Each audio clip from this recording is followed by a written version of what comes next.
हाय नमस्कार। 30 अगस्त सुबह आपका स्वागत है। और आप आवाज़ में उतना दम नहीं नज़र आएगा आपको क्योंकि आप जानते हैं कि तबीयत ख़राब है मेरी पिछले 3-4 दिन से, इसलिए वीडियोस भी ज़्यादा नहीं बना पा रहा। और उसी ख़राब तबीयत में ही मैं कलकत्ता गया हुआ था रिपोर्टिंग कराने के लिए। और फिर आपने वीडियो देखा शांति निकेतन मेडिकल कॉलेज का।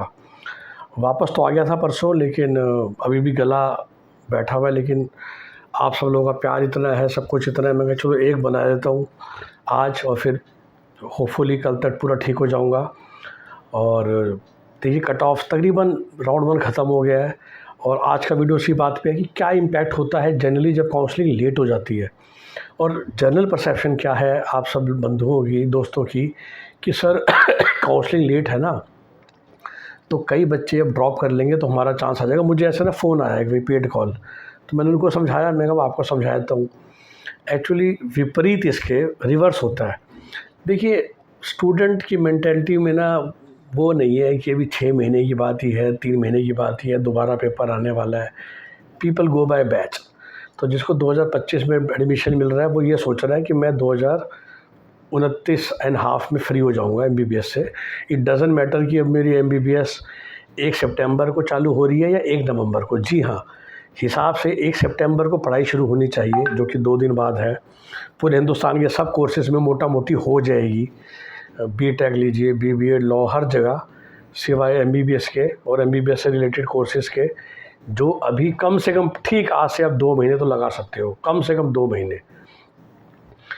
की दिवाली के बाद। सोचिए 2 महीने लेट चलेगा बैच तो कोई फ़र्क नहीं पड़ रहा। लेकिन उल्टा क्या होता है, जो बच्चे ड्रॉप जिन्होंने सोचा था 3 महीने पहले, और मैं ये एक्चुअली वीडियो भी बनाया था मैंने, शायद आई एम द कल्प्रेट, तो वो लोग ना को पता चल जाता है जैसे अब सितंबर आ गया, तैयारी करते हुए 3-4 महीने हो गए, बच्चा देखता है कि उसके दोस्त अब जा रहे हैं कॉलेज, अचानक से ना वो मोटिवेशन हट जाता है पढ़ने का। और बच्चा पेरेंट्स से कहता है जी मुझसे ख़ास कुछ फ़र्क पड़ नहीं रहा मेरी तैयारी में, तो हो सके तो मेरे इसी साल काम करा दो एग्जैक्टली जो 2024 में हुआ। जब आप लोग मुझसे पूछते हो ना कि सर राउंड 3 में कट ऑफ हमेशा बढ़ती हैं, टेक्निकली नहीं बढ़नी चाहिए। लॉजिक कहता है कि राउंड 1 में टॉपर्स ने हर जगह सीट ख़राब करी, राउंड 2 में वो हटने लगे सीटें फाइनल करके और सिक्योरिटी डिपॉजिट के डर से, राउंड 3 में जब एनआरआई सीटें कन्वर्ट हुई तो और सीटें खुली। तो फिर ये कट ऑफ 24 में बढ़ी क्यों? वो इसलिए बढ़ी कि 24 भी बहुत लेट चल रही थी, जो 25 भी चल रहा है अलग कारणों से। 24 में आपको पता है पेपर का इशू था, 25 में कोई पेपर का इशू नहीं है, लेकिन ये फिज़िकल हैंडीकैप का कुछ मुझे लगता है मेजर इशू चल रहा है। उसी वजह से फ़िलहाल मामला अटक गया है। वो अटक गया है तो कह रहे नई सीटें आएंगी। फ़िलहाल तो 2 ही कॉलेज मध्य प्रदेश से लॉन्च किए गए हैं। और ऑफ कोर्स अगर नई सीटें आ जाएंगी तो बिल्कुल फ़र्क पड़ेगा, बिकॉज 24 के मुकाबले 25 में अगर इस समय नई सीटें आ जाएंगी तो जो हम अपवर्ड शिफ्ट देख रहे हैं फ़िलहाल 15 से 20% की, वो बैलेंस हो सकती है। और फिर से हमें जो हम कहते थे यूपी की सीट 5 लाख रैंक तक मिल जानी चाहिए, जो फ़िलहाल 4 लाख रैंक पे चल रही थी, तो क्या पता वो फिर से एटलीस्ट 5 लाख रैंक पे तो आ जाए, है कि नहीं। बट वो फैक्टर अलग है, सीट का अभी बात कर रहे हैं मैं डिले का। तो डिले की वजह से ना लोग ड्रॉप करते नहीं हैं। जिन लोगों ने ड्रॉप का फ़ैसला कर रखा था पिछले 3 महीने से, वो भी मैदान में आ जाते हैं, क्योंकि बच्चों को ना रियलाइज़ हो जाता है कि तैयारी से कुछ ख़ास फ़र्क पड़ नहीं रहा है। भाई जून, जुलाई, अगस्त, मई 4 महीनों की तैयारी करते हुए, तो सितंबर में उनको लगेगा कि कुछ ख़ास फ़र्क पड़ नहीं रहा, तो ये सारे राउंड 3 में आ जाएंगे। क्योंकि अभी तो फ़िलहाल हालात ये लग रही हैं कि 1 सितंबर से भी मेरे को राउंड 2 शुरू होता हुआ नज़र नहीं आ रहा। हिमाचल ने रजिस्ट्रेशन करा के चॉइस फिलिंग करा दिया, कर्नाटका ने मॉक रिज़ल्ट निकाल दिया जिसमें मोटा मोटी लास्ट ईयर के राउंड 2 का रिज़ल्ट है। यूपी, उत्तराखंड या बंगाल ने वो करा दिया है डॉक्यूमेंट वेरिफिकेशन, बट कहीं पर भी रियल एक्शन नहीं हो रहा है ना। छत्तीसगढ़ वगैरह ने तो बिल्कुल होल्ड पे डाल दिए कि भाई हम एमसीसी को फॉलो करेंगे।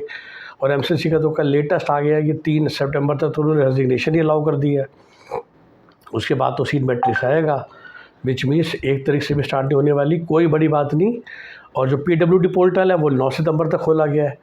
तो हालात तो ऐसे लग रहे हैं एज ऑफ नाउ कि शायद अगला राउंड कम से कम 8-10 सितंबर से चालू होगा, 8 सितंबर से। और तब तक है नई सीट का फैसला हो जाएगा। तो डिले से फ़ायदा नहीं, नुकसान है, क्योंकि कई बच्चे वापस मैदान में आते हैं। और हम बात करें प्राइवेट वालों की, अब समझाता हूँ सीट बढ़ने का इम्पैक्ट। देखिए सरकारी सीट बढ़ने का तो कोई फ़ायदा है ही नहीं, जनता को ज़रूर फ़ायदा है मेरिटोरियस बच्चों को। जैसे अगर 28,000 पे ऑल इंडिया रैंक ख़त्म हो रही थी, अरे अब 3,000 सीटें ही बढ़ा दोगे ना, तो मोटा मोटी तो 28,000 से 31,000 रैंक पे तो जाएगा मामला। और जो सरकारी वाले बच्चे हैं वो सरकारी वाले बच्चे थे, फ़िलहाल शायद उन्होंने केरल ले लिया होगा या केएमसी मणिपाल लिया होगा, वो सीटें छोड़ देंगे। मेजॉरिटी वो पहले ही ड्रॉप कर रहे थे, अब वो सीट ले लेंगे, ये तो फ़र्क पड़ता है। और गवर्नमेंट में आपको पता है 85% होती है राज्यों की, तो अगर मध्य प्रदेश में 170 एग्जाम्पल लेते हैं, एक सीटें एक्स्ट्रा आ गई, वो सब गवर्नमेंट में आएंगी। वो गवर्नमेंट के जो ऊपर के बच्चे उन्हीं को मिलेगी। उनको उनमें से कुछ बच्चे थे जो फ़िलहाल प्राइवेट लिया था, तो ज़रा से प्राइवेट नीचे वालों को मिल जाएगी, क्योंकि मेधावी योजना के चक्कर में एमपी में कोई सीट छोड़ता नहीं है प्राइवेट भी। तो फिर हर एक स्टेट का रूल अलग हो गया ना, एमपी में सीट बढ़ने का तो पूरी एमपी वालों को भी फ़ायदा नहीं है। लेट्स से यूपी, अगर हरियाणा में 2 गवर्नमेंट कॉलेज एक्स्ट्रा आते हैं तो फ़र्क पड़ेगा हरियाणा के बच्चों के लिए, राइट। तो ये डिपेंड करता है कि सीटें कहाँ आ रही हैं, क्योंकि ऑल इंडिया कोटा में तो 15% ही जाती है ना, उनमें कैटेगरी रिजर्वेशन भी होती हैं, जो कैटेगरी के बच्चे जो वैसे प्राइवेट अफोर्ड नहीं कर सकते। अब प्राइवेट पे आ जाओ, ठीक है। प्राइवेट में अगर जैसे यूपी जैसे स्टेट में 500 सीटें आती हैं, तो उसका जो इम्पैक्ट है वो कितनी रैंक पे आता है। जहाँ सारा वही मैंने बोला कि समझ लो 40,000, भाई जो मामला 4 लाख रैंक पे चल रहा था वो 4.5 लाख रैंक पे आएगा, बिल्कुल आएगा।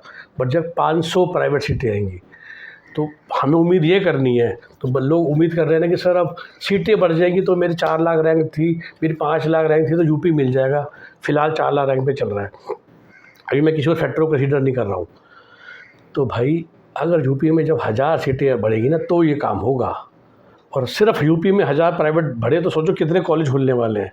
तो अगर पूरी इंडिया में 8,000 सीटें आ गई, जो मुझे लगता नहीं आएंगी, उसमें अगर 4,000 सरकारी है तो वैसे किसी काम की नहीं है। बाकी जो 3-4 हज़ार प्राइवेट में अगर यूपी में सिर्फ 2 कॉलेज आ गए 400 सीटों का या 300 सीटों के लेके, तो उन 300 सीटों का जो प्रभाव है वो ज़्यादा से ज़्यादा 15 से 20,000 रैंक पे पड़ेगा। और वो भी क्या होगा, फ़िलहाल जिन्होंने मिश्रा और राजश्री बरेली लिया वो उनको पहले ले लेंगे ना भाई। आपके जिम में तो मिश्रा और राजश्री बरेली ही आएंगे, 95 लाख के बजट वाले, करोड़ के बजट वाले, है कि नहीं। तो सीटें बढ़ने का इम्पैक्ट भी बड़ा सोच समझ के सोचिए, प्लान कीजिए, बहुत ज़्यादा उम्मीद लगा के मत रखिए। मैं आपको डिमोटिवेट नहीं करना चाहता, रियलिटी दिखाना चाहता हूँ। और डिले का बिल्कुल ही चक्कर ये है कि जिन लोगों ने ड्रॉप का सोचा था उन्हें प्लानिंग करने का मौका मिल जाता। देखिए, जिस परिवार ने सीट लेने की ठान ली थी ना, वो ड्रॉप करने नहीं जाता है ये सोच के कि 2 महीने की बात है, क्योंकि लोग उस टाइम पे बैच देखते हैं। और जो बल्कि ड्रॉप कर रहा था अब उसको लगा कि 1 साल बचा लूँ, क्योंकि तैयारी करके 4 महीने में पता चल जाता है मेरा कुछ हो तो रहा है नहीं, ज़्यादा मेरे मार्क्स में या रैंक में फ़र्क नहीं पड़ रहा है, जो 24 में एग्जैक्ट हुआ था, जो मैं आप लोगों को समझाता हूँ। So this delay is actually dangerous if you ask me personally, and maybe the competition will increase.